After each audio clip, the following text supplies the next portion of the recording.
خبر شامل کرتے ہیں پنجگور سے۔ ہمارے گدروشیا پوائنٹ کے نمائندہ فرید عمر سے new commercial complex Chitkan new بازار کے چیئرمین شعیب جان، حاجی ظہور احمد، حاجی محمد بخش، حاجی عزیز اللہ زامرانی، ملا فرہاد، ماسٹر رمضان، لال دوست، حاجی علی محمد اور دیگر نے پرہجوم پریس کانفرنس سے خطاب میں کہا کہ انتہائی دکھ تکلیف سے کہنا پڑ رہا ہے کہ 35 سالوں سے نیو کمپلیکس کی 83 ایکڑ زمین جو محکمہ ریونیو بورڈ سے لیز شدہ اور نیو کمپلیکس کے حصے داروں کی ملکیت ہے، اور یہ زمین جس پر ڈیٹ فیکٹری بنانے کی بات ہو رہی ہے سبزی منڈی کے لیے مختص ہو چکا ہے۔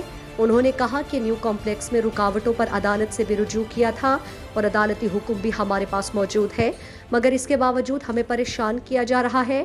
انہوں نے chief justice Balochistan high court commissioner Makran سے اپیل کرتے ہیں کہ وہ بات کا نوٹس لے۔ انہوں نے کہا کہ 1986 میں جب نیو کمپلیکس کی بنیاد رکھی گئی تھی تو سبزی منڈی کی زمین کو بھی الاٹ کیا گیا۔ انہوں نے کہا کہ اگر زبردستی سبزی منڈی کے زمین پر تعمیرات کی کوشش کی گئی تو ہم قانونی مزاحمت کرتے اور ایک بار پھر عدالت سے رجوع کریں گے۔ مزید دلچسپ معلومات اور خبروں سے آگاہ ہونے کے لیے Gedrosia point Facebook page, Instagram, Twitter کو فالو اور یوٹیوب چینل کو سبسکرائب کریں۔ بیل آئیکن بٹن دبانا نہ بھولیں تاکہ مکران سمیت بلوچستان کی خبروں سے جڑے رہیں۔